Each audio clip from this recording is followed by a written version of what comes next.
for you, just to see what your tendencies are and then work on them. Now should I stand up more straight? Well, what I want you to do is focus on where your weight's distributed. I'm going to give you a little tool to help you with that. I suspect your weight's a little more on your heels at the setup. Okay. And then as you swing the club, your weight sort of goes towards your toes.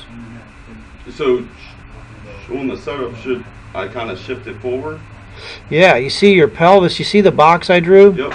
Watch how your pelvis moves forward. This is your impact position, right? Okay. So, I mean, everything shifts forward. Yeah. Your head's actually not too bad there. Comes back. It does come back. Is that ideal? I would say no. I wouldn't like your head to dip quite that much. But this is a very common issue. I mean, you can see how your head dipping into the ball. Yeah, very common.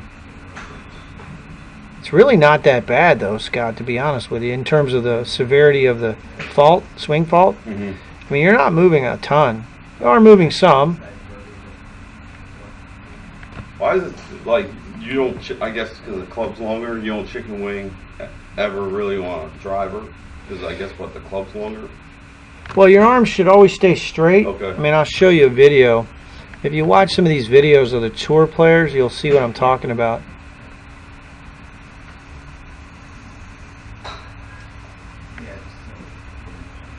You can see on his, watch his takeaway.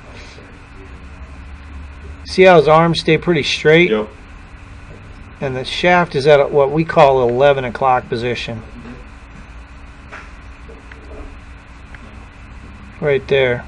11 to whatever, 4, yeah, 3, 4. And so that's where most tour players are. Notice how the hands and the shaft are right on that lower line. Well, that's the inclined plane of the shaft. That's what swinging on plane means, keeping the club right on that plane. Then it comes off the plane and goes up, but then it comes right back down on that plane. Now, when it comes on the top of your swing, is it supposed to be like around like your shoulder? I mean, you see how if you go back at the top, yeah. See how far? Well, you don't have the flexibility these guys have because they've been playing golf their whole lives. I was looking to see how. Yeah. Mine's like it stays up. Yeah, these guys are hyper flexible. That's why they hit the ball so far. I mean, they have a lot of speed in their body. They're able to twist and turn their body at a really torque their bodies, and you can see his head doesn't move at all there. Mm-mm.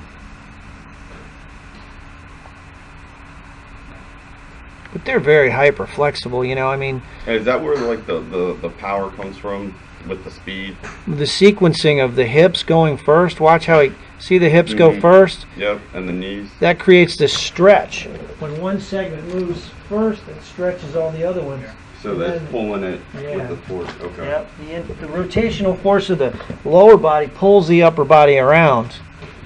It's like right, and so that part, you know, that's almost a reflexive action. In other words, they're just doing it automatically. Yeah, they're doing it automatically. But anyway, so watch his arms extend. See how he straightens his arms? So yeah, I mean, these guys are, I'm just going to try to find. Where do you drive? I hit it about 280 to 300. Okay. But a lot of these guys hit it farther than me. I'm 51 years old. I saw that senior. I'm like, I didn't know you were that old. Oh, really? Yeah, I saw you. I'm like, I thought it was 55. Yeah, I'm an old man. I got a lot of age, a lot of mileage on this body. So, yeah, I mean, I used to hit it pretty far when I was younger. Yeah. But, you know, these guys hit the ball miles. This is Danny Lee. Like if I were to play on tour, the average club speed on the PGA Tour is about 114. My club speed's only about 107 or 108. So that's a big 1 mile an hour is 2.5 yards. So if you're 8 miles an hour slower, that's 20 yards. Yep. So they're going to hit it to that circle well, maybe not that far, but 20 yards is a pretty big Yeah, distance. no, that's a. But watch this guy swing, and you'll see why he hits it so far. He can coil his body. I mean, that's 100, and his shoulders have rotated 120 degrees there. Crazy. And look how straight his left arm is. He hasn't turned his hips hardly at all. So he builds up all that torque, and then he comes down. He's keeping the wrist cocked. Look at on the club. Just Yeah, it's torquing the club Yeah. there. The club comes down, and then impact. You can see the full extension of the right arm through the strike. Wow. That's where all the power is. But look how flexible he is. I mean, who can turn his body like that? I can't. I can't. But, you know, that's why they're hitting the ball 300 Even yards. spin. I mean, like it's totally the opposite on his finish. How far Yeah, forward and turned he is. right. This is Matsuyama, Hideki Matsuyama. Look at that backswing. Look how torqued he is. I mean, I'd be in traction if I did that. Yeah. I can't twist like, No, like nobody this. can. That's why they hit it so Wow. far. I mean, his body turned, his shoulders have turned 120 degrees. His hips have only turned maybe 50. And then watch the downswing. He shifts. There's that. The lower body initiates the downswing first. Now he's unwinding the trunk, and then watch this full extension. And then watch this finish. I mean, who can do all that? I mean, look how far around he comes. Yeah, I mean, he's a corkscrew. So yeah, I mean, these guys are.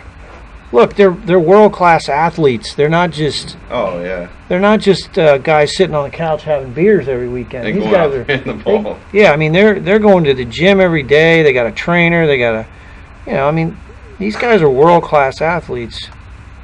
I mean, if you were to ask them to shoot a basketball, hit a baseball, they could do all of Yeah. that.